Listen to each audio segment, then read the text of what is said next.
was the dumbest thing I ever heard. Hey, but if you cannot satisfy as the man, figure it out. They got all types of stuff.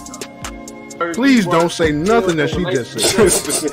No, it's that CTE you got acting up. Yeah, let's talk. They never ran out of soap. You want some hand sanitizer, but you're not washing your behind.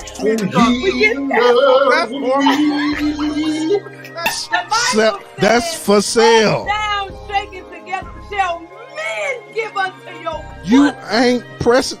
Just think to yourself, hey, might not even last. Maybe that'll make you feel better right now. Who talking? Got all types of stuff. And that's my Figure final it out. word.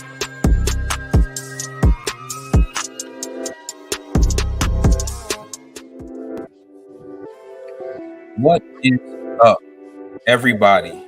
Welcome to the show. Welcome to Sticks and Stones.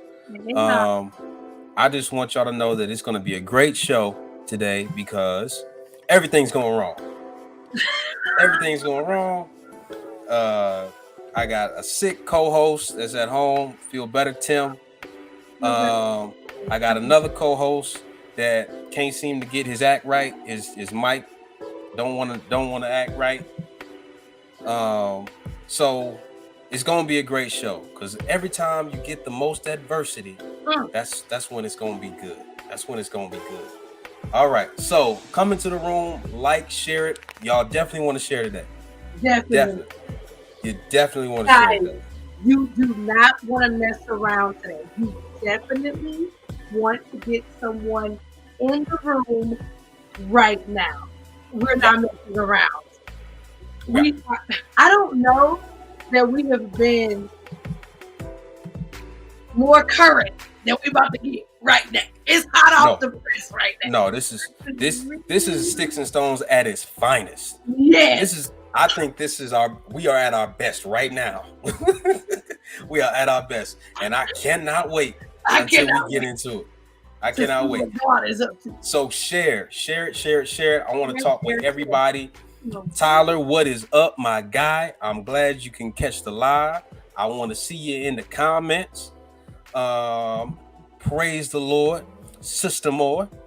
Praise the Lord. All of that. Come on now. Come invite your kids, invite your husband, all of them. All right, Fonzo, what you sounding like? You tell me, boss. He's clean. We good? He's clean. Yes. We all right? Hey, John. Hey, Mimi. Tamika. Put somebody in the room, y'all. Share this. Share it. Share this. It's going to be good. It's going to be good. I promise you. No. Didi. Hey. Yes, sir. Hey, Didi. Hey, Didi. Hey. Talk about something that everybody's talking about. And we always do that. But Doc, we got some inside information. They done messed up and gave us the scoop. Firsthand. We got first-hand knowledge. They done goofed. We gonna talk about it. We out here. Yes, do it. Let's do it. PTL Saints. Yes, sir. Yes, sir. Murray Orr. I love your last name. Your last name means gold. Yes, it does. Yes, it does. Hey, hold on now, Mary. I see you done shouted out Lee and Erica, but they ain't the only ones up on the screen now. Hey, you just got here. But I'm here though. Cool your jets. But I'm here though. Mary. All right. Hey, yo, we can't take a long time because First Lady got on me. First Lady got on me. Hey, Veronica, how you doing? Love you. What? Yeah, we can't take. Mama said we can't spend no time introducing. Mama said we got to get right into it. She said do it quick. Forget your introductions. I'm Erica. I'm Lee. 3 letters, 2 of them the same. Let's go. Okay. Come on. Okay. Get him in here, y'all. Okay. Veronica, I'm so glad you're here today. It's powerful today. Okay. All right, Fonzo, come on, give it is. Give it. All right, y'all. So, hello, Mary Ware. Thank you for the recognition. I appreciate you. And I wish that these sounds were labeled Lee, because I really want to hit it's about to go down right now. I just Hey, don't I know know which it's- one it is. It's man, I can remember the colors. It's been so long since I had it. I mean, Yeah, I bro. color coded them. I color coded them for a reason. But hey, Yeah, you know, bro. yeah. But Here we go. it's real. So first of all, You know, Sticks and Stones, I don't see you. You hear Mama? Okay, where your mom at? she on the way now. Bring her in the room. She on the way. Okay. Let's do it. Oh man, Let's it do ain't it. it ain't the same without your mama in the comments. It I ain't the can same. never. Oh God, got some folks in the room. Yeah, hey, yeah, I wanna, yeah, Kiara, because I ain't seen you in a minute now, Kiara. Oh, my Yeah, God, we get some juice. We get some juice. Mm-hmm. There go your Mama's mama here. right there. Mom's here. Yeah. Mom's here. Yeah, see, All right, come on, Fonzo, let's go. juice. We get some juice. Now everybody trying to see what's going on. Fonzo, let's go. Let's go. Let's All talk right, about it. Let's go. all right. Okay, my bad. Pause. Take a breath. I am not sure when this story was sent to us. I can't remember exactly when it was sent to us. I want to say like it was Faye that sent this thing in, and Faye was, or was it you, Erica? It was me. Okay, Erica sent this in, and Faye was the first to respond. Faye was saying that she's disgusted. I know it pains Faye not to be live right now. Yeah. Oh yeah. I know it pains Faye She want to be to not be live. Faye is at home right now, taking care of Deacon Baby right now. Yes, he is. We want to be here so bad, y'all. Faye in the comments. Let's go. Faye here. They said we here. So here's the deal. All right, this was sent in to us earlier this week, and when it was sent in, I'm gonna be real with y'all. The first thing I said was, nah, ain't no way. This ain't real. Fake news. This can't be real. Like, ain't no way, man. This is just another attempt. You know, people trying to bring the black man down. You know, I was on all of that. I'm like, ain't no way this is real. You know what I'm saying? Like, you know, this is just it's a hoax. You know, it's another ploy just to, you know, get after people. So I had to do some research. What am I talking about? Thanks for asking. I'm gonna tell you what I'm talking about. There was a story of a pastor marrying a 19-year-old girl from his church, and he is 63. That was the story. Okay. I'm trying to find the story online just so I can see y'all. Before I give y'all the first-hand information that we currently have, I'm trying to show y'all what we were shown across the board. Well, the story was sent to us, okay? And when the story was sent to us, the first thing that we did faithfully as a Sticks and Stones group, Lee has said this many a times, Sticks and Stones needs to go ahead and just sign up for the FBI, because we got some folk in our chat that when stuff come down, they know how to investigate and get all the scoop. And when I say all the scoop, I mean all the scoop, right?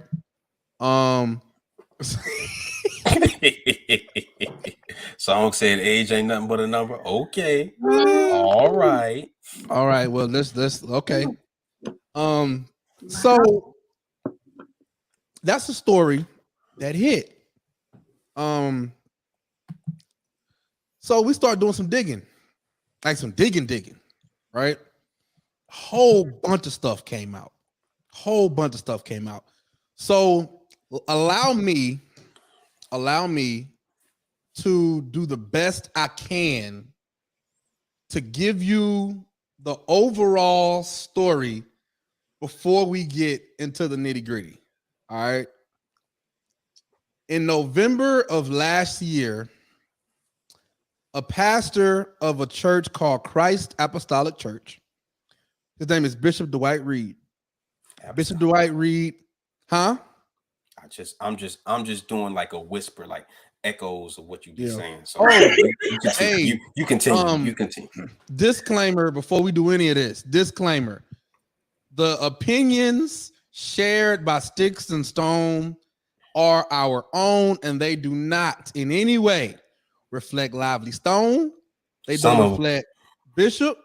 They don't reflect nobody but the folk you looking at on the screen. Okay?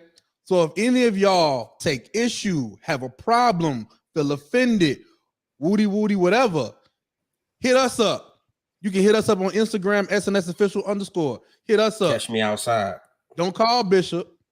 Don't send an email to Lively Stone. Don't send no DMs. Don't send none of that. If anything on here doesn't sit right with you, hit me up. My Instagram is right there under my name, under my picture. You can hit me up personally, or you can hit up Sticks and Stones Instagram. All right. Yes. Yeah, ain't no lawsuits coming. We just talking about stuff. Faye is right. Discussed right now is alleged. I also want to give us really another side to that disclaimer. We are going to be having some conversations about, statutes and conversation centered around underage sex. Possibly we'll be dealing with issues that happen in the church that deal with not only a sexual nature but just from an abuse perspective and things like that, allegedly. So if that's something that you are walking some healing out in and it's not a good time for you to be part of that discussion, we're asking you to choose you at this moment, right? To do something for yourself and say, listen, I'm working on being healthy and I cannot afford to be triggered right now. I'm going to bow out of this conversation. Catch you guys again next week. It's okay. We're having you here, it means the world to us that you are healthy and that you're emotionally and spiritually safe. Okay, so we just wanted to put that out there as well. Absolutely. Again, at the end of the day, choose you. Choose you. Do what you gotta do. But if you want the tea, stay right here. So okay. So this is what happened. All right. This happened in November. I am about to tell you information that was given to me, firsthand account information. This is not no he say, she say. The information that I'm sharing is information that was given from people that were there and from people that are part of the family. And then after I tell you what I got from the family, because I'm really waiting on this girl to comment to let me know that she's watching right now. I had a conversation with someone from his family, and the conversation is not what you would think, right? It's not a condemn this man or not. Let me not say that. It's not a deal where we being messy and trying to get stuff. Like, they legit want to help this girl. Like, legit. They legit want to help this girl, and they feel bad that this guy is doing what he's doing. But I'm gonna get to that. So this is what happens. This girl was brought to the bishop when she was around 16-ish. 15, 16, around there. All right. She was sent because her parents were going through a divorce, and she was essentially encouraged to seek counseling from the bishop. And I'm going to share a picture so you guys know exactly what we're talking about.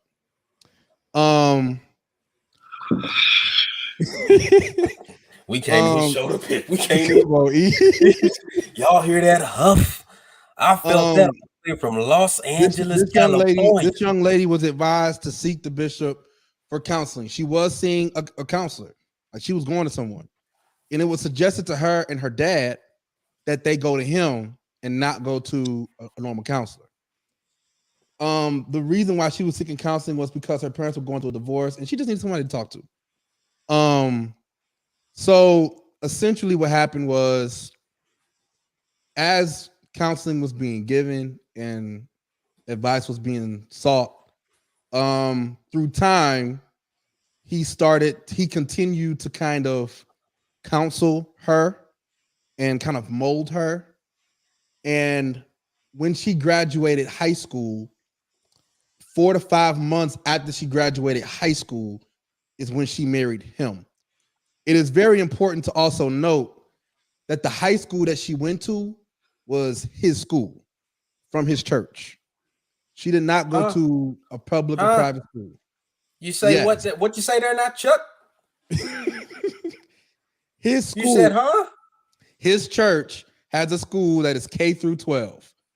The basis of his church having a school was because there is homosexuality in public schools. He felt that his members should not be around to be exposed to such things. And that was just one of the things. Like that was just multiples. So he started a school. This was years ago. Started a school years ago. So in starting the school, she was going to this school. She graduated from his school. And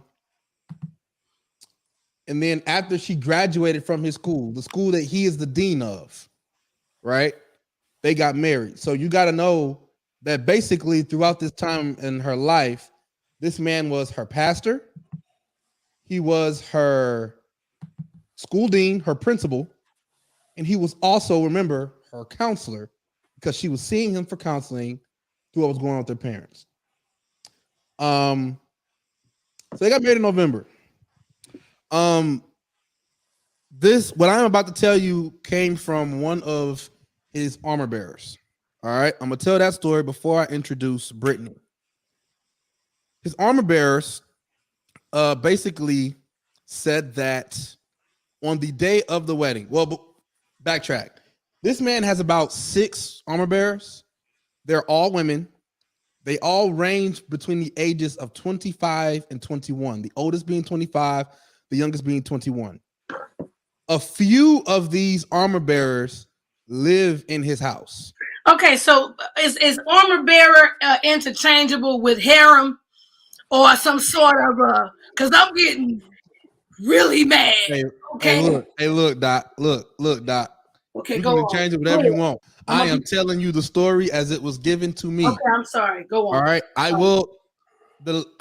All I can say is that this lady that gave this story, all I can say is that her name is Nicole. She did say I can say her name is Nicole, and she also said that I can say that she was one of his former armor bearers before she left after all of this happened. So DJ said, "Let's get them, guys." So essentially, she so he has all these armor bearers. Some of them live in the house, and I can confirm that some of them lived in the house because the girl that I'm going to introduce, his niece, went to his house one time to spend the night, and he saw rooms filled with ladies' things, and she did not know that other people were living there. So on the day of the wedding, this is what the armor bearer said. She was supposed to show up that morning. She didn't. Okay. So the armor bearers, the women, are now wondering what's going on because it was their responsibility to prepare her for the wedding. One of them was supposed to do their hair. Another one was supposed to help with the dress and whatever. So she's not there. So they call. What's going on? Are you okay? What's blah, blah, blah. The girl says to them, I can't do it. She's crying. I can't do it. I can't do it. They say, are you sure? See, I can't do it. I can't do it. They say, okay. One of the women say, okay, here's what you need to do. Turn your phone off and I'm going to handle Bishop. Okay. She said, turn your phone off and I'm going to handle Bishop. She turns her phone off. The ladies are talking to Bishop. One of the ladies is, and she tells the bishop, she says she can't do it. The bishop then says, I've already told the church this is happening. She's not about to have me up here looking like a fool.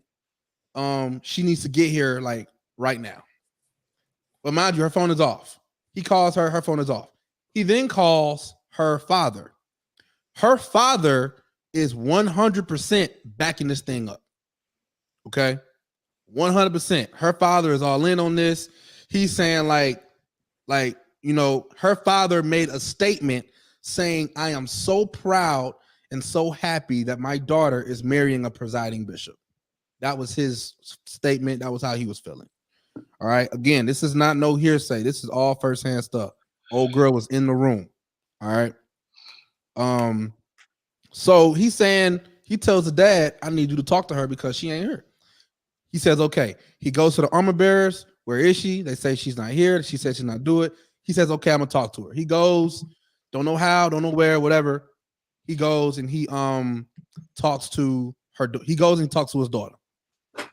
After he talks to his daughter, the girl calls the armor bearers again, and she's saying, I don't know what to do. I don't want to do it, but I just don't know what to do. And they're talking to her and they're filling this thing out. As they are trying to fill this thing out, remember her phone was off, right? Now her phone's back on. She's talking to the armor bearers. The bishop is calling her. The bishop tells her, you need to get here now. You either marry me right now or you don't marry me at all.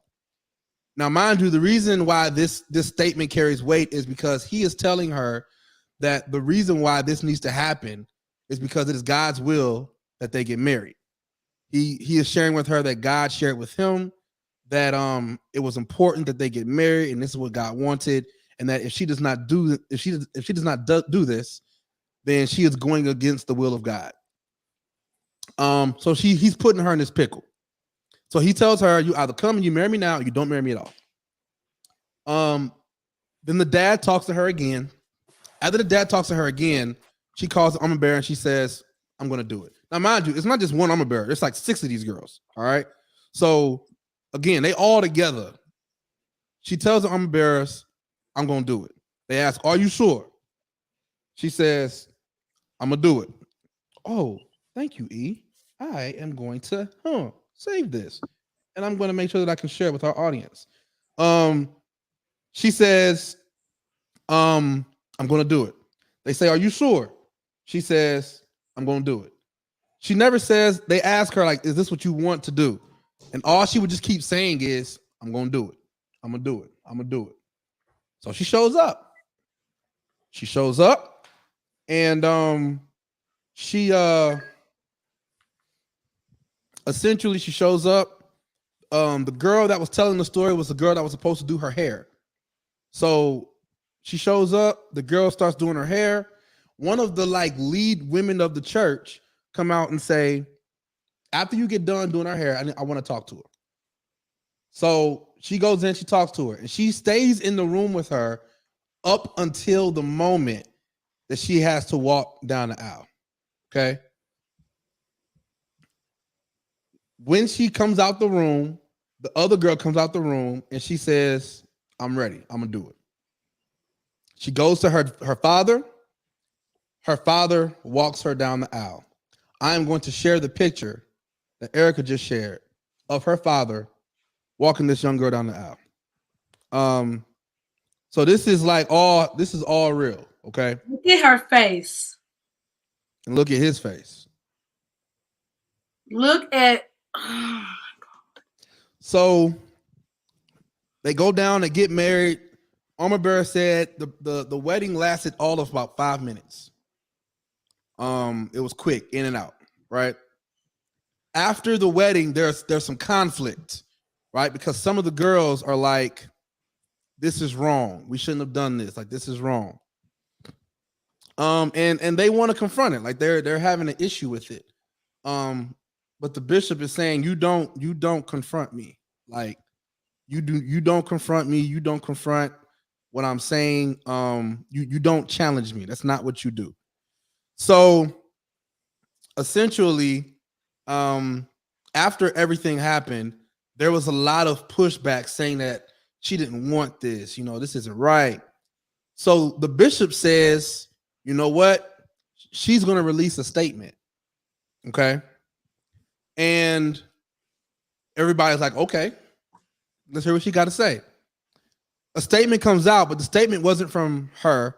The statement was written, and I cannot remember this name. If Brittany comes on, she can tell the name. I can't remember the name of the person that wrote this story, but the title of the person that wrote this story is the church's legal counsel.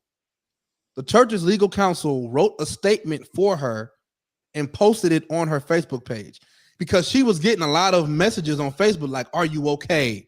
Is this doesn't seem right?" Like all of this stuff, right? She was getting all of this stuff. So when she releases the statement is written by the legal counsel, and then after the statement is released, her Facebook is wiped clean. So it's deleted, like gone, off. And that was that. And then after that, some of the armor bearers left because they just didn't feel comfortable about what just went down. So yeah. It's okay. E. Everything is okay. We good. So that is from the armor bearer. The armor bearer's name is Nicole. Okay. First of all, before I get into my interview with Brittany, which is his niece, your reactions.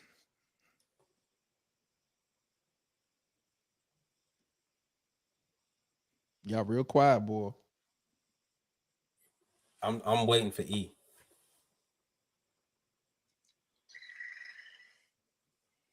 You know, the father, has the responsibility, the job, to protect his baby girl. It makes me very sick to my stomach. And I keep hearing you talk about people saying, I keep hearing people say, her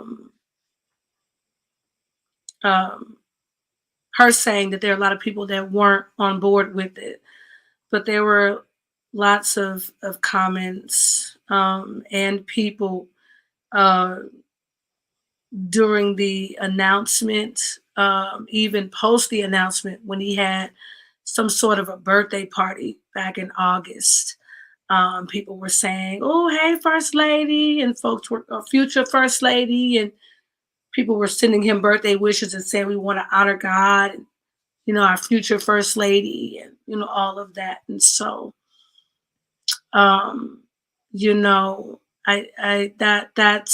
that is really hard for me to hear because people are, for the people that did leave, there are many that stayed. I have heard and read people saying, listen, she's grown. She made a choice. This is why it's important for us to listen to the facts, the truths surrounding him being her, in essence, her principal or her dean, and also her pastor, and also counseling her as she's dealing with issues of divorce with her parents and being very young. And this person allegedly taking that opportunity to not really counsel her for healing, but rather kind of coerce her or groom her or however for a weirdo marriage. So it's when you have a situation that your life and how you do things is being controlled, and you got a father who's saying, listen, this is the will of the Lord. You don't want to be out of God's will. All the manipulation that comes with that. The mother, from what I know, Zoe can elaborate, but the mother and the father divorced, and much of the family was kept away from kept away from the marriage as a whole, either didn't know what it was happening or weren't allowed to the nuptials or all that. So the mother is against this. A lot of the family has talked about her being like against it. She is also his fourth wife. He's been married 3 times. This is his third wife. I'm sorry. His third wife. He's been married 2 times. His third marriage. He's been married 2 times before.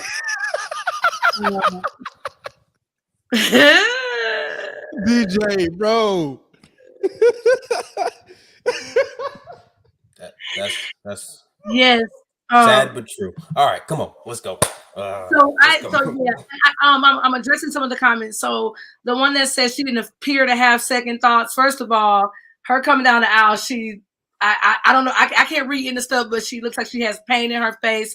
But to answer your question, if you've been around somebody, been counseled by somebody since you was 15 and 16, and your father, who you trust, is saying this is God's will, you're doing the right thing, and that and all of that, that could really hinder, or affect, I should say. Yeah, and I want to repeat what I said things. before. I want to repeat what I said before in Yeah. the story, and that she made 2 phone calls saying she wasn't going to do it.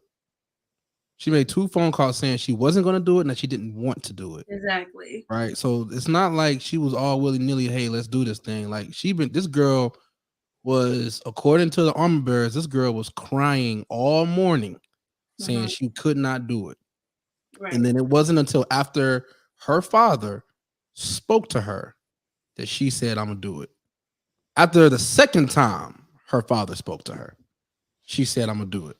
But she was not, this was not like a, oh hey, let's do it. Like, no, it wasn't that sweet. Like, she was, when this whole thing was going down, there was something in her that was saying like no.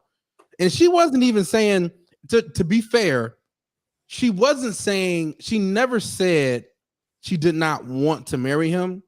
What she did say was, I want to wait. Like, I want to wait. That is really what she was saying. She was saying, I want to wait. And then ultimately, the dude said, you have to do it now, you don't do it at all. And that was just it, so.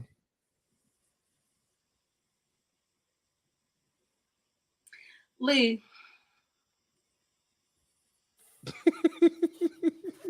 Because if ever there was a show to go out on top, guns a-blazing in a fog of glory, this is one of those times. And be like, all right, all cussing coupons on the table. All of the stuff, all things we talk about. Let's cover. This is the time where it comes back up. I'm gonna be very, very careful. But this is really, really hard for me because I think I feel it on both levels, on every single level. I hurt just listening to the story, and I'll start by just talking about the position of the young lady whose father, whose principal, whose counselor, whose pastor, all 4 of those positions took advantage of her. And from the story, there's no man coming to her aid. There's no knight in shining armor. There's nobody. And the women, of course, you're saying that the armor bearer is trying to help and all that type of stuff. I get that, but where's the guy? Like, where is the one man that I can see in the story? Like, hey, he had his head on straight. But all I'm hearing is like people taking advantage of it. And it's like a 15-year-old kid going through the struggles of their parents divorcing and all of those things, all of the mental acrobatics that happens in the mind. And for someone to see this young lady hurting, and for their primary objective to be, I think that's going to be my wife, I think it's sick. I really again, I gotta stop myself because, again, on every level. So then I look at the level of the father. Now, no, in the interest of full disclosure, yes, I'm a father. I have a daughter. She is 2 right now. She's currently giving my wife hell in the other room. And she is very, very, very vibrant. She's very independent even now. However, my brain struggles to think about my daughter in that situation. It struggles because when I do think about it, the inherent reaction that I get is violence. Because I think in every father is the inherent like will to protect. And you want to protect your girl, you want to protect your family, and this happens with everybody. But like there was no protection for her.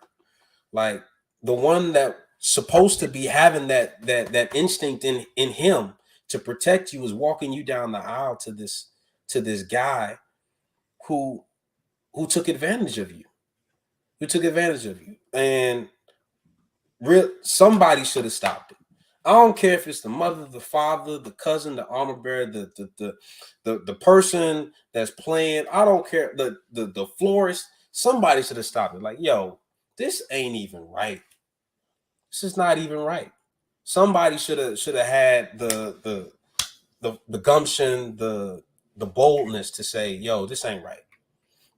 And just it gets me riled up thinking about the fact that she had, like, how much permanent mental damage has this man done for her to be placid in this condition.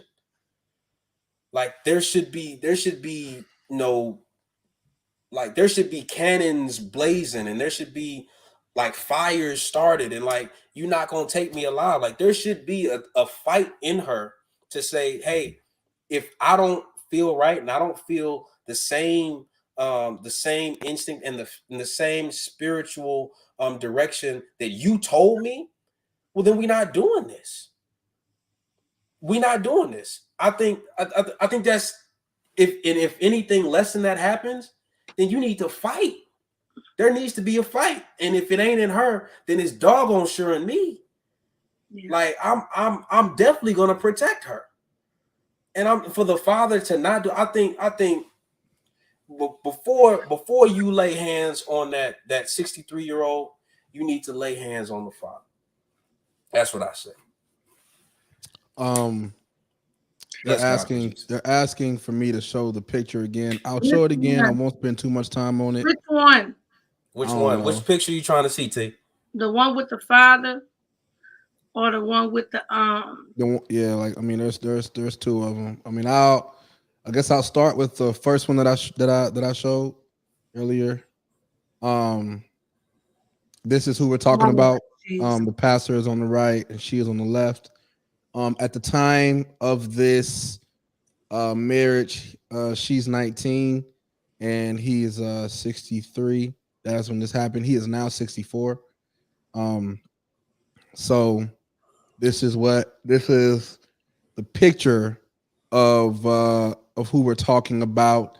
And many members have written messages both on the post, all the stuff or whatever, saying that when he made the announcement, he said, she wants you to post the one of him coming down the aisle. Okay. When he made the announcement that he was going to marry her, that he had waited a long time for her.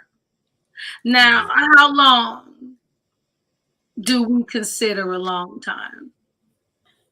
I mean, he was her principal, so it could have been as young as whenever she was in school. Oh my God. It just makes me, I can't. Yeah. And again, I want to state for the record, just to make sure that we cross some T's and we dot the I's. Some of what we are saying as far as when he was waiting, it is speculation. We don't know at what age. That's what I just asked the question. I'm with you because it's a good question. It's a good question. But here's what we know. I've been waiting a long time. He did say that. He did say. Okay. Here's what we know. We know that he became those three powerful positions in her life at the age of 15. So giving him the benefit of the doubt, he had access to this young lady many times while she was 15, 16, 17, and he married her when she turned 18. So it can't be the fact that, when she became 18, that's when we start. No. No, get out of here with that. I am not looking at the same picture. She does not look happy to me. I'm sorry. Yeah. I was gonna say I don't. Who I says? don't know what that is, but that does not look like happy to me. Who said she look at Sister I Mo? think Okay. Jacqueline says that she looks too happy. So I want you to do some homework. And maybe Jacqueline is being facetious. Maybe she's being sarcastic. Sarcasm Sarcasm is a thing, you know. I'm going to give you the benefit of the doubt here. Go watch the show Lie to Me. Go watch the show Lie to Me and then look at this picture. Because there's a whole bunch of micro expressions in her face that tell you she's uncomfortable. Okay. Number one, people usually when they're smiling, they don't tense. They don't tense their face. Right now, her face is tense. So if I was to laugh and have like a belly laugh and like really smile and stuff like that, my face is relaxed. My face is relaxed because that is a natural emotion for human beings. But she is tensing and forcing a smile. So you can't look at the just say, oh well, you know, I see her cheekbones up, so that must be shit. No, that ain't what it is, Doc. So watch the show Lie to Me. It's good. It's good. Yeah, and I also want to shout out where this picture is coming from. This is coming from the YouTube channel LMSYT. They did a live feed a day ago where they brought on a former member of the church, and his second wife also came onto the live feed as well, and spoke. So this is actually where that picture is coming from. On the bishop's Facebook page, he posted these pictures. It is now since gone private to where nobody can see anything from his page, so we cannot go and pull these or whatever. These were shown before he started, you know, trying to hide everything. So wipe her Facebook and his Facebook and all the things. Yeah, so credit to LMSYT YouTube channel. That is where this picture came from. At least that's how we got it. We screenshotted it from them. So credit where credit is due. Shout out to them. And I do want to, you know, go ahead and kind of get into this interview with Brittany. So Brittany texted me. She said that she's trying to wrap up with a client. Brittany is an attorney. So she's good. Like, you know, she's going to introduce herself and all of that. So, but she knows what she's talking about. Brittany is his great niece. And she has had a relationship, you know, with him since birth. At one point, they were a very close family. And they still are. They're a very loving family. This is just the one thing that they just can't get with. So I am going to I'm going to play this for everybody. After, just so you guys know, the interview in its entirety is 22 minutes long. All right. You're not going to see 22 minutes of an interview. This has been cut down. The full uncut version of this interview will be posted on the Sticks and Stones YouTube channel, and only on the Sticks and Stones YouTube channel, not on the LSC official YouTube channel, on the Sticks and Stones YouTube channel. This full interview is 22 minutes long. It is me and Brittany speaking earlier. It will be posted on the Sticks and Stones YouTube channel. You're going to watch a cut version of it just to kind of fit time right now. So, but it's 8 minutes and it's some great info. So, I mean, without further ado, Brittany. Oh, wait, can you hear it? No. Wait, pause. Real quick. Pause real quick. Let me make sure. Hold on now. Those got the exclusive. I want to celebrate real quick. We got the exclusive thing. Hold on now, boss. Hold on now. Let me pay that man. Let me make sure I got the exclusive. Sure, I gotta make sure y'all hear this joint. Give me a sec, boss. Give me a sec. Oh my gosh. The suspense is killing you. No, it's just us.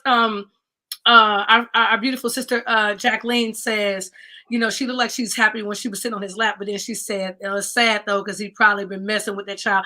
That's the thought that I've been just keeping out. Yeah, I can't. If I let it get into my mind, it's gonna stay in my mind. Is like this happened days ago, and the probability of it being consummated already just makes me sick. I have a 20-year-old. There's a song out there. it's by Yeba. It's called My Mind, right? And it's talking about a different scenario, but the hook is it's like I'm literally on the verge of losing my mind, right? And I keep thinking back to that song because I feel like I'm about to lose my mind with all of this information. But this interview, I might lose it. I might lose it, but it is what it is. Come on. There's another song out there by Bone Thugs and Harmony called Murder, Kill, Keep. That's also well, let's just move ahead. Play the tape, This is, and I'm gonna text her to see if she's watching or not. But this is my interview with Brittany earlier today. Again, Brittany will introduce herself, but Brittany is his great niece. Okay, what's going on, Zoe and everybody? So my name is Brittany Reed, and I am the great niece of Dwight Reed. I'm also an attorney, but I'm a baby attorney. I live in Louisiana now, but I'm from Des Moines, Iowa. Grew up in Des Moines, Iowa. Yeah, so that's me. There it is. So got the great niece. Her new auntie is 19 years old. So I told you I was gonna go there when we started. When we had no tact. To avoid that stuff. I take back what I said. Give us your reaction, and I guess how the family is feeling about what happened. Yeah, so we're just kind of in shock about all of this, and kind of embarrassed, because this is definitely not a representation of our family. But yeah, Dwight has married an 18-year-old, and it's funny because I was actually on the phone talking to my dad this morning about the situation, and he stopped me and he started cracking up laughing. He's like, I noticed you don't say Uncle Dwight anymore. And I was like I didn't even peep that, like and that's been my uncle for 27 years, but it's like, it's Dwight now. Like, I don't know. So yeah, as a family, we're pretty shocked and embarrassed, and pretty mad. And at this point, since we've all kind of spoken out about it, he's cut us all off. He still has us on Facebook and things, but like won't talk to us. We can't tell him anything about any of this. So yeah, that's where we're at right now. So how did you find out it? About the marriage? Yeah. Facebook. You just saw a post? Yes. I saw their photos together. There were 2 photos. She was in a wedding dress sitting on his lap in one, and then the other one they were standing up. He did call me a few months before that, and he told me he had met a woman, because it's no secret that Dwight was trying to find a wife. And that was his agenda. Everybody knows it. And we were just like, kind of like, you're old at this point, like, give it up. Like, it's fine if you're single for the rest of your life. Like, that's fine. But so he called me. He's like, I met this woman. She's kind of younger. But this was God. God did this, and the circumstances and the way it happened. And I was just kind of like, oh, okay, but didn't know her name, didn't know how old she was at that point, nothing. Then a few months later, I get the screenshots from my dad, and we're all like, what? And then we're all like, where are her parents? And then we find out her mom is totally against it, but her dad was on board the whole time and even helped facilitate the wedding and things like that. So it sucks for us. And when I went home to Iowa for Christmas, at that point in time, no one in the family had even after they were married, had met her yet. We haven't even met the girl. So it's all very strange. And we're a very loving and family and kind of understanding. And we would have which we're doing now, ripping him a new one, for lack of a better term. However, we would have tried to help protect Jordan in the situation and help her. And I think that's why he kind of kept us away from her and still keeps us away from her. So what was your relationship like with Dwight. I guess it's Dwight now. What relationship with Dwight before this? It was okay. So he had been around when I was younger, but he was in and out of like jail, a federal prison a few times. He'd moved to Texas, to Louisiana, so we didn't really see him often.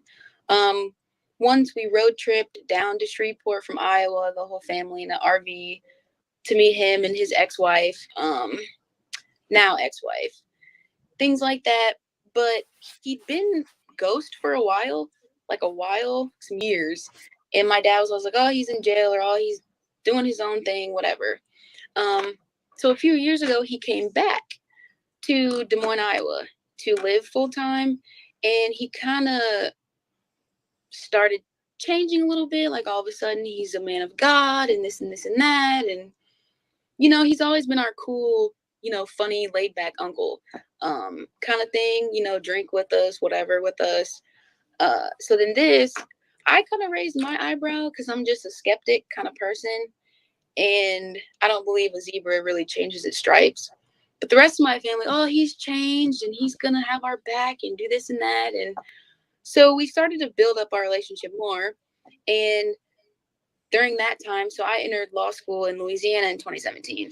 So then we kind of kept in contact. He would give me like advice about like keeping my head afloat, things like that. But his intention was for me to like go back to Iowa and like basically work for him as an attorney and do things he needed me to do, kind of thing. Like he would buy me a law office, this and that.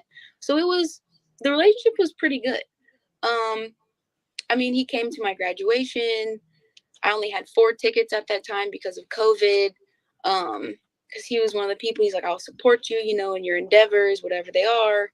So in a sense, I kind of feel like I was groomed in a way, or tried to be pre-groomed, but for like scamming and like money. So I can totally see how he would be grooming Jordan to try to be his wife on some like weird stuff for his personal agenda. But I mean, we have a pretty good relationship. He has a pretty good relationship with the rest of the family. But now it's like totally broken. And like, he didn't mention this to anybody. He needed to quickly find someone he could manipulate into quickly marrying him, one, and quickly having babies with him too, because he wants a son so bad, because he has broken relationships with his 2 daughters. And he wants to keep all that money that he stole and all the property that he stole for himself and keep it within his little confine of his little weird family that he's trying to master manipulate. Right. That's why. So you said married and kids. So is she having a kid? Yes. Like right now, she's right now. Yes. That's actually what my dad and I were talking about this morning, because my dad, I believe someone close to Dwight called my dad and told him that she was pregnant. And then when my dad and I were talking about everything this morning, he's like, he's wondering if she was pregnant before they got married. So they created this school, this church school, where kids from the church were supposed to go. And once they created it, it was like, y'all better come here. And they created it because there were gays in public schools, kind of thing. So very strange reasoning. So did Jordan go to the school? Yes, she did. She graduated from there. He bought her a car for graduation. He bought her a car. He bought her a car. Get out of here. What did I get from him for my law school graduation? Nothing. She got a car. She got a car. And a ring. That's And other children graduated with her graduating class. They didn't get cars. Get me out of here. Get me out of here. Get me out of here. Get me out. Get me out of here. I can't do this. I cannot do this. I'm about to lose my mind. I can't do this. I can't do it. Y'all. She's So pregnant. many things. It's so many things. She's pregnant now. She's pregnant right now. Man, what we talking about? Lord Jesus. Son out of jail. Hey, son, take over the church for me. What we doing? Okay, all right. Time out. Pause. Let me clear some things up. Okay. To clear it up. Let me clear some things up. Hurry up. When his son got out of jail, he did not go back to Iowa. He did not return to Iowa until after his dad got sick. Mind you, prior to that, his dad had removed him from the church. And his dad told officials close to him that his son was to never take over the church. How did it happen, Zoe? When he got to, and again, this is a part of the interview that was not shown. All right, I had to cut some stuff out. Okay, Come on, talk to us, oh man. Hurry up. When he returned to, and I'm waiting to hear back from Brittany. When he returned to Iowa after his dad was sick, okay, he assisted with the health of his dad. Right. His dad never gave him the church. Okay. Yeah. Here is what he did to gain control of the church. And this is going to be manipulation in the highest order. This is going to piss you off. It really is. All right. When he got back, he continued to lead, and there were other bishops that were taking care of the church while he was terminally ill. Yeah. Dwight went back to Iowa to care for, or to be around his dad, and to assist. He wanted to assist around the church, but he was never over the church. Okay. After he died, Jeremiah Reed died. Dwight Reed, being the oldest, became power of attorney over his mother, who was also ill. Okay. When he became power of attorney over his mother, when Jeremiah Reed died, everything in Jeremiah Reed's estate went to his wife.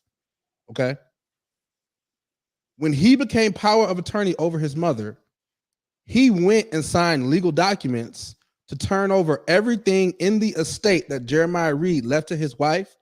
He had it given to the church for the consideration of $1. The church gives her $1. She hands over the estate to the church. So it goes to the church. It stayed with the church. So when she died, legally, it looked as if she had nothing to give because he has 2 other brothers. There's 3 of them. Okay. So when she died, because of what he did, she did not have anything to hand down legally. So no estate was broken up between him and his brothers because it was all with the church. A month after she died, he then had the church sign over the estate that was once his dad's, then his mother's. He then had the church sign over his estate over to him for the consideration of $1. My Jesus. That is how he got his father's house. He got his father's properties. He got the church. The church is in his name. He got the church properties, everything there. He got it all by going through those holes. His dad never gave him a blessing. And then what happened was after he got the church, he was then confirmed by some group of bishops that said, you can pastor this church. I don't know who that group was, but one of the bishops was a bishop out of Kentucky that actually performed the wedding ceremony when he got married to this little girl. I can't remember the bishop's name. I can't. The girl, the armor bearer can tell you. Maybe Brittany can tell you. I can't remember. I'm just being honest. God, they let the wolf in the hen house, Doc. They let the fox in the hen. I'm still lost. Hold on. Hold everything. I am still lost. If the man said that this man is to never have control of the church, then why in the Sam Hill can he sign for the church to give him back anything for anything? Oh, because the same person that wrote that statement for the girl is the same person that signed over the estate from the church over to him. She was a part of the church, the same legal counsel. You got to be kidding me. The same person that wrote the statement for the girl to say, I am, and the statement was like, wow. They said in the statement that the girl that was written, it was like, I'm happy, I am a strong this, and I am doing da. And they shut the page down. The same lady that wrote that statement is the same legal counsel that signed over everything from the church over to him for the consideration of $1. Man, I'm still on the, okay, you come back to assist your father. Your father is ill. You come back to take care of your daddy. Okay. How you get from that? How do you get, I ain't even talking about to being the pastor. Where is the you can assist around the church? Bruh. Hey, man. Hey, you know, there's a story of a man who was out in the wilderness and he wanted to go up a mountain, Doc, and the snake asked him, hey, pick me up and take me to the top of the mountain. The dude said, nah, man, if I put you in my coat, you're going to bite me. He said, no, man, take me up. Take me up there. It's cold down here. The man said, nah, I can't do it. You're going to bite me. The snake said, I ain't going to bite you, bro. Take me to the top. He takes the snake, put it in his coat, climbed to the top of the mountain. Right before he put the snake down, the snake bit him. He says, hey, you bit me. You said you wasn't going to bite me. He said, you knew what I was when you picked me up. Why in the world would you say you can assist in the church? Bruh! What? And you know what? Y'all want to know what he went to jail for? Allegedly, but it's not allegedly because it's on the record. I looked at it myself. Conning, scam, taking money from folks, money laundering, scamming, and you brought him up in here. How are you assisting? What we talking about? You brought him in here. We need a part two. We need a part two. We got to get out of here. He was sentenced to federal prison for selling counterfeit goods such as Nike, Louis Vuitton, and Coach. And his niece said, this is how you talk about how he's able to manipulate his way and get through these things. She says, this shows how smart he really is. Okay. He was sentenced to federal prison. He appealed his sentence and represented himself in court and got off. They commuted his sentence. She said that's like, he's always been a very smart guy. So as far as scamming and manipulating, he uses his intelligence for all the wrong stuff. And somebody thought it was good to bring him in to assist in the church. Somebody thought it was good. Somebody said, you know, I got a good idea. Your daddy's sick. Come help him. Let me get dressed in the morning. But also, I want you to assist around the church. I want you to assist. Wow. Fonzo, we got to go. We got to go. We're over our time. We're over our time. That's what I'm saying. We got to go. We have to go. We're over our time. Well, but before I have yet to hear. First of all, before you talk, can we give our brother a round of applause? What a fantastic interview. I have to watch the whole thing, but I love how you honored her, how you honored her story, how you asked questions, when you were respectful of her family. I mean, you started off pretty dicey though. You was like kind of weird. You're dicey. First 5 seconds. So you got a little 18-year-old auntie now, huh? Okay. Yeah, that's what hey, but in my defense, I told her on the phone before we had the interview that I was gonna go there, and she said it was cool. So I just can't take it. It was a lot, bro. I can't do it. We got to go. We got to go. Yeah, we gotta have a part two. Hey, look, low key, can we wait like 2 minutes because Brittany just texted me, said she gonna log in. Come on. Oh my God. Wait, guys. She might not. She said she's with a client, but she gonna log in. So I don't know. Oh my Lord! I don't like it. I don't like it. We got it. Can we get her back? I don't like it. You brought him up in there. You brought it. Oh my gosh. But here's the thing, y'all. This ain't a shot at nobody. I'm just stating the facts. If you get mad at this next statement, you must don't like meteorologists. You don't like reporters. You don't like people who just state the facts. Guys, the whole church didn't leave, Doc. Not by a long shot. Not by a long shot. It ain't like one of them things where it's just 5 people that celebrate the ceremony and the nuptials, Doc. That people still go there. Yes, ma'am, Nafisa. He's still pastoring. Yes, ma'am. Actually, his church is having, ironically enough, his church is having a women's conference right now. And they've been going live every day in the afternoon. I think today is what, Friday? I think today was the last day, actually. His church has been going live every day this week. They have the girls' church women conference. Hurry up, Brittany. Hurry up. We got to get out of here. There is a petition out for people that want to sign to get this help. There is. And as Brittany brought out, the reason why Brittany wanted to have this thing, her most important reason for interviewing today was because she wants to, there are people that want to open an investigation, all right, to figure, Brittany, you in the room!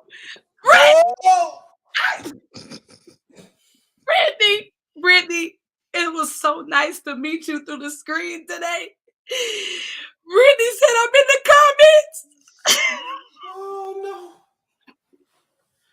Hey, Brittany, you're gonna have to help us. Brittany, please, because you're gonna have to help us. Folks all night long. Brittany, help! Hey, help, please.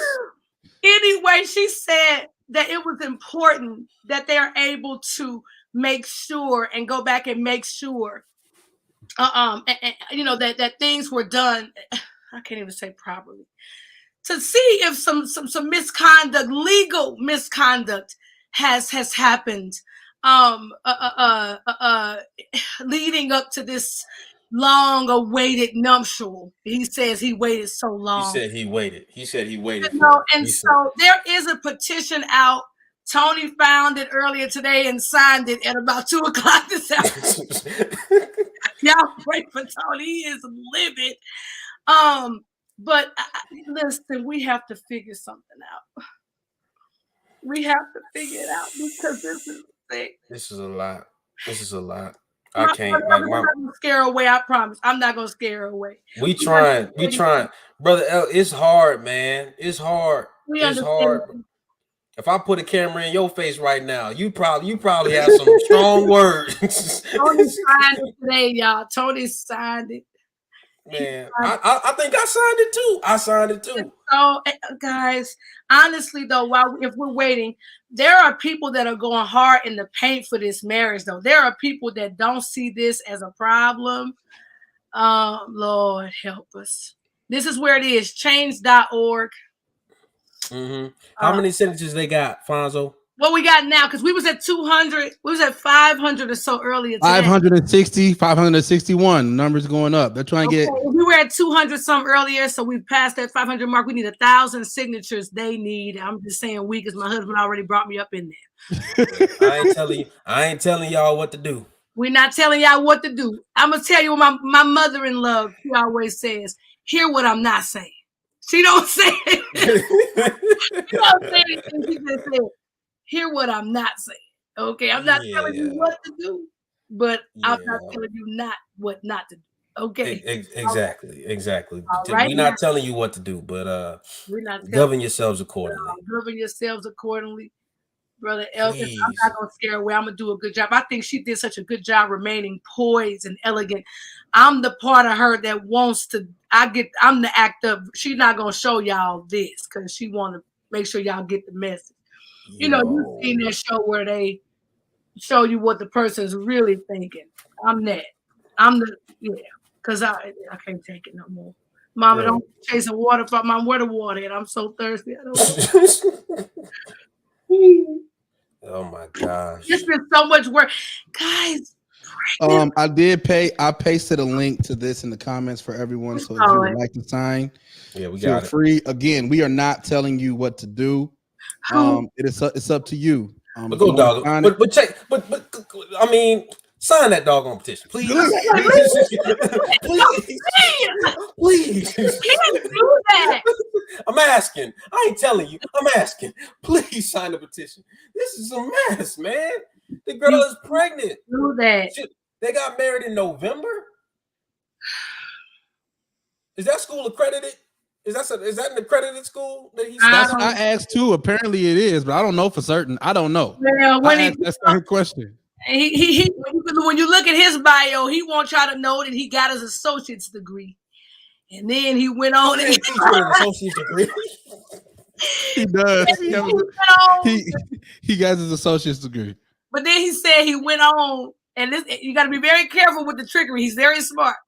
He went on to attend a Jackson accredited program, divinity program. You have to be very careful at the language. Okay. The number is going up. When I last spoke, it was 566. Now it's 572. Is this Carly or Tim? Because I don't know where I am anymore. Right. Where? I think Tim is on Facebook. Carly's on YouTube. Okay. Tim says, what that will look like you taking advantage of this little girl. She better have a nice little piece of that will. Okay. He's saying what that will looking like. Okay. Well, knowing him right before he died, he gonna do a switcheroo. Y'all need to really, honestly, we need to pray and fast. We do. I'm so upset that they brought a fox in the hen house and let him brush the horses. Pray, fast, and sign the petition. Please sign the petition. I'm asking. I'm not telling you. I'm asking. Please sign the petition. That's a mess, man. That's a mess. Yeah, I mean, it's here. You just put your name and your email, and it's signed. So it's up to you. It's up to you. But Tony signed it. Yeah, he did. He signed. I signed Tony it too. I might sign it again with a couple different of my emails. I don't know. Lord help us. People get crazy about this kind of stuff. Yo, wait. Wait. All right. Pause real quick. It's gonna be a quick hitter because she literally is leaving work. But she hopped on her phone and she is here. Brittany. Yes, you got. Yo, Brittany. I'm so sorry I'm late. Client, you do not have to apologize. We are so blessed that you are here tonight. We thank you so much for meeting with Zoe earlier. I just want to thank you for your courage. I'm so happy to meet you. My dear sister. I'm going to be quiet now because I've said a lot. But thank you. Thank you. Hey. Well, thank you guys for inviting me because this is like just an insane situation, and yeah, it needs to be dealt with. It does.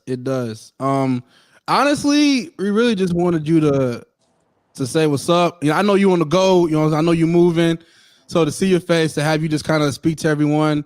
Was, you wasn't watching earlier, but you had Erica so hyped. She was yelling and her mouth was all up on the camera. So like literally we were just looking at her mouth and her nose for like 2 seconds. It's just that's how hyped she was. Cool. I'm very sorry about that. It's all good. But I mean, yeah, so we appreciate you. Everybody, this is Brittany Reed. I appreciate you. Welcome. Hi, Brittany. Thank you guys for having this podcast and having this discussion. Like, y'all are amazing because we as a family, we didn't know we were over here having secret meetings and stuff, like trying to figure out what to do, like who to talk to, who's even gonna believe this shit, and like what legally is gonna stick. But like people just bringing awareness to it, it's like, okay, now it's hit the fan. Let's go. Let's go. Yes. Well, we here, we talking about it, and we about done. But like I said, I just wanted you to come on and at least say what's up. So I kept saying you was gonna come. I just want you at least to come and say what's up before we cut this thing off. Thank you so much, Brittany. Hey, you got anything you want to say? I want to ask a question, Brittany. Did you have anything that you need our audience to come away with, or something for them to be aware of, or just any way that we can help your family navigate what you guys are trying to walk through. If there's anything you just wanted to make sure that our viewers and our listeners know. Yeah, so the main thing that I want people to take away from all this, one, is awareness, and two, if you see something wrong, say something. Even if people in power are pressuring you for whatever reasons, if you know something is wrong in your heart, you have to say something, or speak up, whatever, because this whole cult stuff and whatever makes it so hard for us to even penetrate the situation, to even figure out what's even actually going down. Yes, ma'am. Even though we know it's some wild stuff. So just, I don't know, and just be weary of people who claim that they are people of God or children of God and use that as a mechanism of control. That's just not okay. Everybody.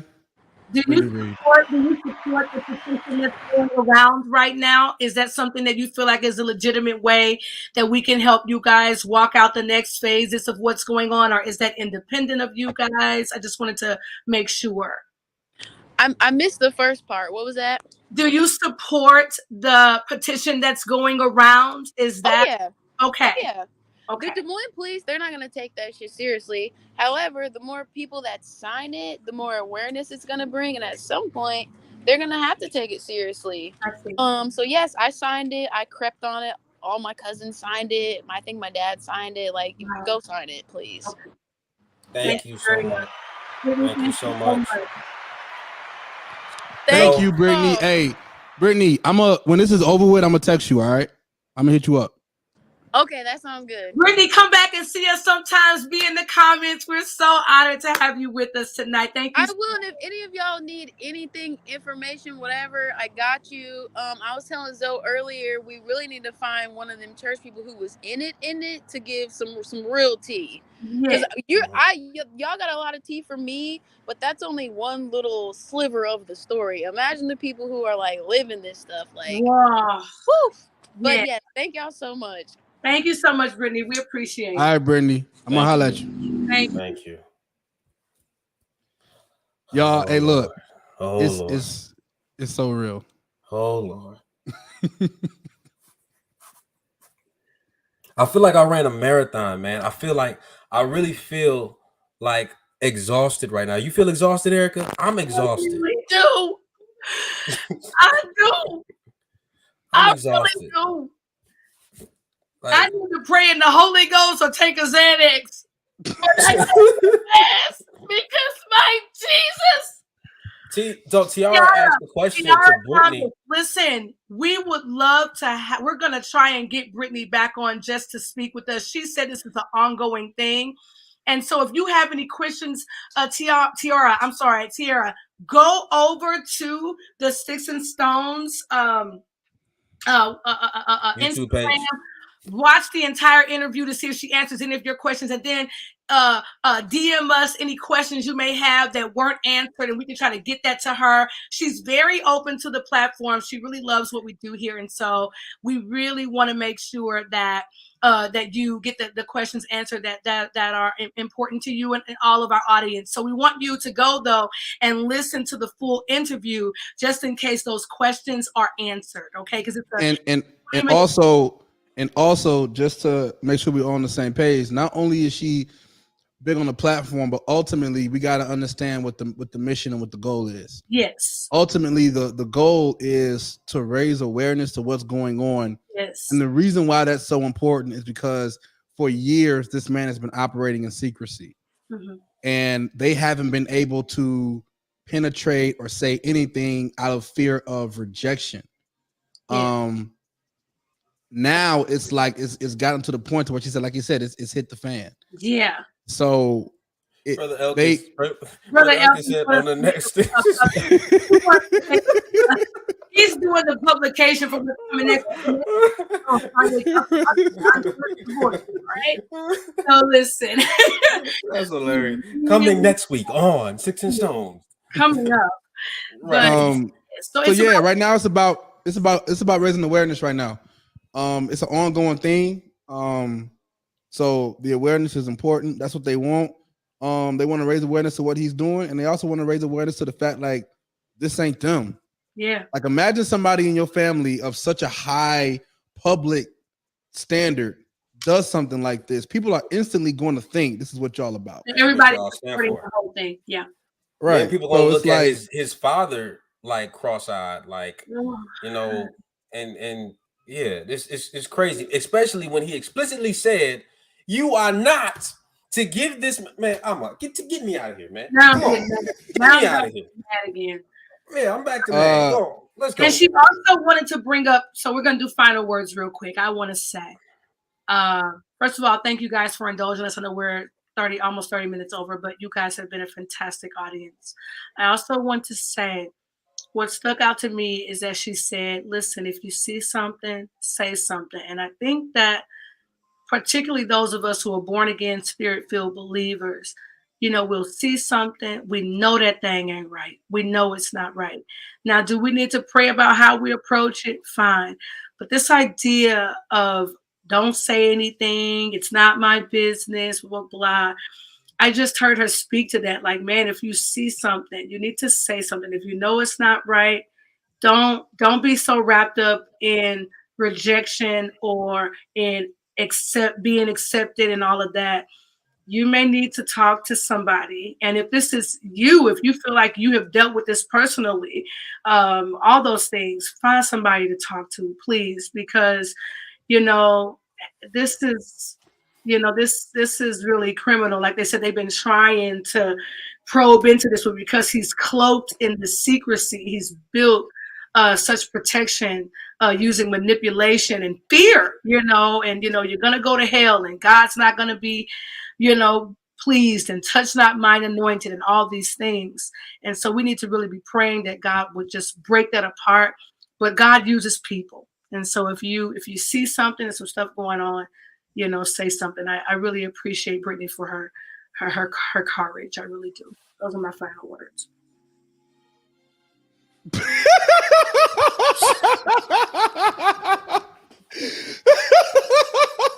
That's Tim on Facebook. That's Tim on Facebook. I want to ask this Carl. Tim. That's Tim on Facebook. Gosh, I'm so upset. Yeah, that's true. Tony says he believes that these individuals should have a surgery without anesthetic. I'm not going to specify what type of surgery. Hear what I'm not saying. That's what that. Yeah, we my hear husband said that. We hear that needs to happen right now. I'm gonna be quick. With my final word. My final words is every fathers protect their children. Yeah. You know, all people, all sons, all daughters deserve a father that will protect them from sexual predators, from danger, from overexposure, from anything that could harm them in a detrimental way. So, you know, my heart grieves. I pray for everybody involved, even those that are unwilling participants in this whole circus of a whatever. But yeah, everybody deserves a father that will protect them. That's right. Because our Heavenly Father protects us. So go ahead. Fantastic work tonight, Zoe. Fantastic work. Thank you. You was a little shake at the start, but you pulled it through. You did a little stab, but then you was nice the rest of the time. Fantastic work, Zoe. We're very, very proud and blessed to have you here with us. Go ahead. You got a future in this business. you got a future in this business. I appreciate that. I know people in some medium places. I can get you places, man. I know medium places. Medium places. My final words. First thing I want to do is I want to thank Brittany. I expressed to Brittany when I first talked to her that you know, you ain't got to do this. I know how it's. Imagine just because, you know, I told her, like, you know, I'm big on family. Like that's how I was raised. Like I'm big on family. Imagine having to be in a position where you have to publicly speak out against family. That's like, tough, man. That's tough. It's tough.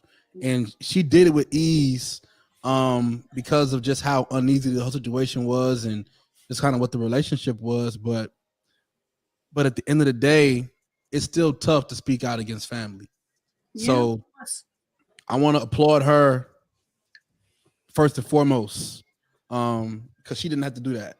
Nope. She didn't have to do that. She didn't have to do anything. She didn't have to come on here. She didn't have to have that interview. Like, she could have talked to me on the phone and said, just take that and go.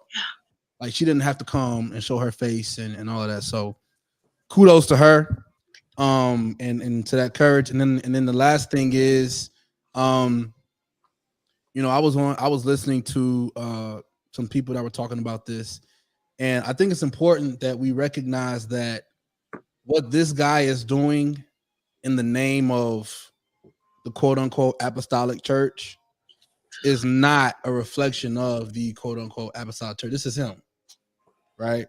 I don't want people to take something like this and allow it to push them away from believing in something.